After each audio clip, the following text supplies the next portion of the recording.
have stalled and the Strait of Hormuz remains closed. The blockage of the crucial shipping route has exposed once again one of the major disadvantages of relying on fossil fuel imports.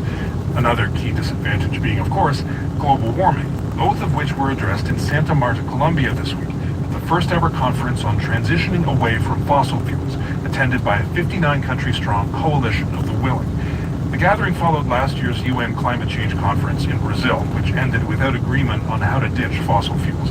And at this week's talks in Santa Marta, France unveiled a landmark roadmap on transitioning away from them completely. Benoit Farago is France's special envoy for climate negotiations. We reached him in Paris moments after he returned from Colombia. Benoit, you've just returned to Paris. Did you leave Santa Marta feeling hopeful? Oh yes, indeed, it's a great. You know, sometimes in the climate negotiation, it's very complicated. I know that there is a lot of tension. And coming back from Santa Marta, there is a very positive mood of 50 to 60 countries committed to act in a very constructive way to organize this transition away from fossil fuel. Several major emitters, as you well know, were not there. The United States, China, India, and those are just a few. The talks don't have a capacity to produce binding commitments. I'm certainly not anti-optimism, but can these new conferences and any results that come of them make a dent when key players like that are not at the table? You know, it's crystal clear. The beauty of Santa Marta, it was a coalition of leaders, a country who wants to demonstrate that they are acting. And we had in Santa Marta many countries that also are producers of fossil fuel. Canada was there, of course, but also we have Nigeria, for instance, or Norway. And it was very interesting to have this various perspective from countries who don't start from the same starting point, but all understand that for climate change, but also for energy security, we need to transition away from fossil fuel.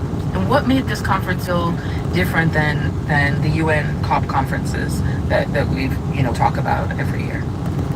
So it was very solution oriented. I mean, we discussed with a lot of countries, including in the Pacific, in Latin America, in Africa, who are looking for rapid solution to transition away from fossil fuel, to develop green electricity, for instance.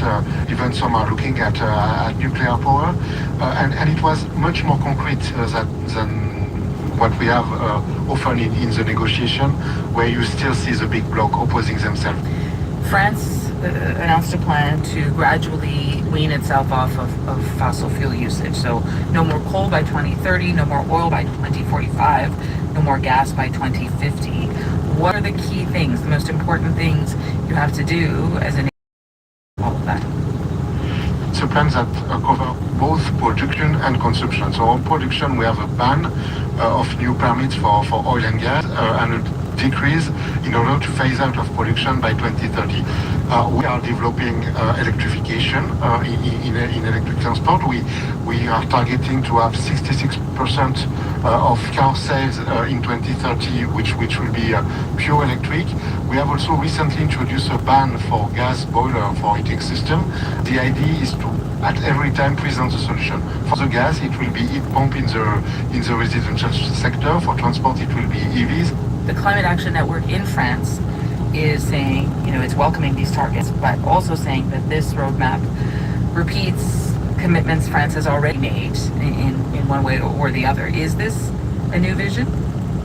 It's clearly a synthesis of a long-term strategy. It has been crystal clear for President Macron since he's in office that we have to transition away from fossil fuel, not only to respond to climate science, but also because France is a net importer of fossil fuel, and in order to make our economy stronger, we want to transition away and to replace fossil fuel, imported fossil fuel, by export of green electron. And for instance, over the last 2 years, France has been exported green electricity to Eastern Europe, making profit of over 10 billion of this strategy. And yes, definitely we have started this work 2 years ago, so it's not brand new, but it presents a very consistent strategy that will be improved days after day. And for instance, just 2 weeks ago, the government presented new plans for enhanced electrification, and of course it's a roadmap, so we are starting this transition, and we will present in the next future next steps in order to move forward.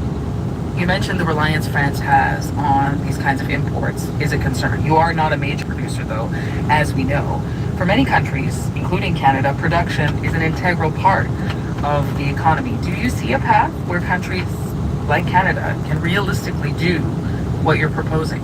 Yeah, and I think everyone agreed, and it was an agreement made at international level in COP28 two years ago to transition away from fossil fuels. So even producers will have to work in this direction, including because also important consumers now are transitioning away. When you look at China, Europe, they have reached their peak of oil consumption, meaning that even exporters need to think about the future.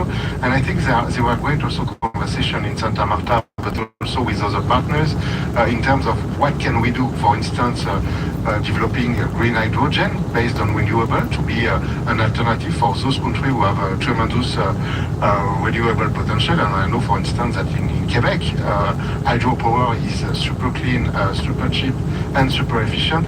So those are options to produce green energy that can be also exported in a future that is compatible with the Paris Agreement.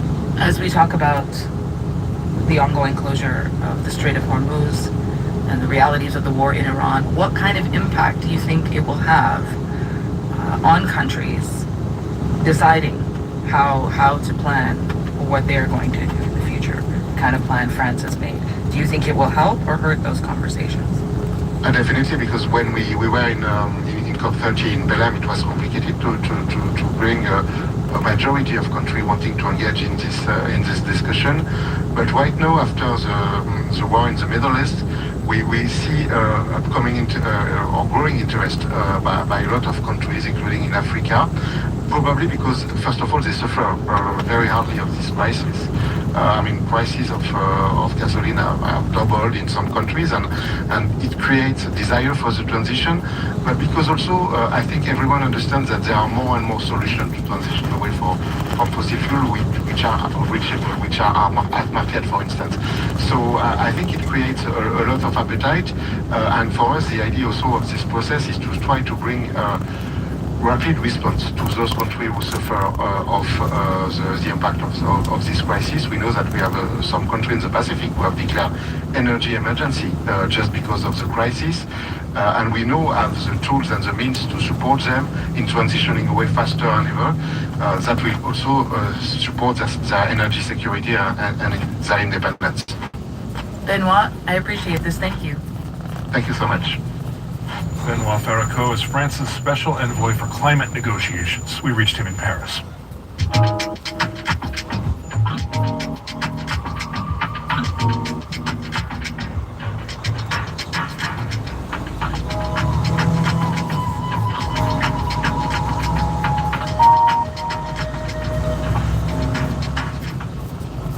Hundreds of thousands of migrants in the U.S. legally are waiting on a decision that could upend their lives. This week, the U.S. Supreme Court heard arguments on whether the Trump administration can end humanitarian protections for Haitians and Syrians and deport them back to their home countries. Last year, former Homeland Security Secretary Kristi Noem rescinded temporary protected status for both countries, arguing conditions there had improved. Critics strongly disagreed with her assessment, pointing to ongoing violence and instability, and they took their fight all the way to the country's top court. The case has serious implications for millions of people in the U.S., our guest among them. He's a Haitian migrant living in the U.S. with temporary protected status. We've agreed to withhold his name because he doesn't want to jeopardize that status, and because members of his family have no such protection. We reached him in Florida. If you are forced to go back to Haiti, what would you be going back to? Going back to Haiti in the situation that Haiti is right now is a chaos situation that would be for not only me and my family, but for any Haitian. And now to go back to a place that you not anymore, because there's a lot of cities that are taken by gangs, especially for those like me who came from Port-au-Prince. And also there's a lot of schools that are not open like regularly, and businesses are closing. So for me personally, I have no places that I can go to except if I have to call a friend that was shadowed for a couple times. Because beyond the broader issues, you don't have a physical home to go back to. No. What For happened? now, the reason why is because before I left, rented a house in Delma. So when we left, so we have to give everything. We don't have nothing back, so I would go through. That's the reason why, mainly for me and my family. We've reported on the violence, the difficulties, the ongoing problems in Haiti, and how much people want things to return to some semblance of normal. What was happening to you personally in 2023 in your family that you decided we have to leave? I was born in Port-au-Prince. My whole life was in Port-au-Prince. So I don't know nowhere else besides Port-au-Prince. So before our president died in 2021, so it was not great, but it was like you could live and expect, to build something because we had a government on place and maybe they will work on some way for the young people to be able to realize their dream and the future. But after 2021, we have the gangs all over Port-au-Prince that are taking over some places and then people are dying. There's a lot of things that I saw and it was honestly very painful. Like people in the middle of the street during the daytime, and school were closing for a couple months, and it was so hard for like sometimes even for you to go to the market to get yourself stuff to feed your family. It was very difficult to reach out for things, and then it's a agricultural country, so most of the stuff came from other cities, not the main one. And the roads were blocked by gangs, and then the people that are selling stuff, they have to pay. So it was the price of the foods and Port-au-Prince was so high, and the jobs was like difficult for someone, to get a job. So it was very difficult for someone to live in Port-au-Prince. So the future that you or other young people might have been planning, I mean, you just couldn't see it becoming a reality. Exactly. Before you finish school, you had a dream. You want to become someone. You had a path to follow, right?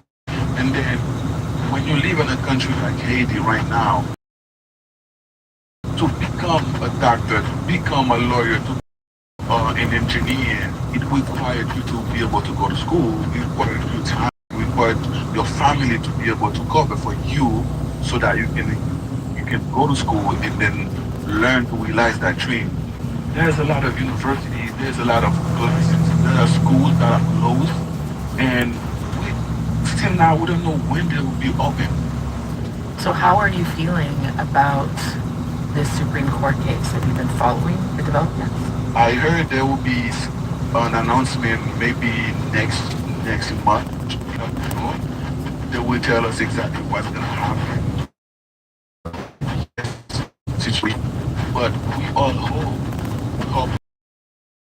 hope that they will, when they pass again the TPS, and then hopefully we will find like more opportunity, opportunity for the community to keep moving, because it's really hard. How are you preparing for the possibilities, one way or the other? Honestly, I don't know yet, because I was in a hurry when I had to leave my country. So there was no plan about what am I gonna do next when I get here. So we just moved quick because it was a matter of it's gonna be your turn. People are dying every day. You don't know when it's gonna be your turn because you have to go out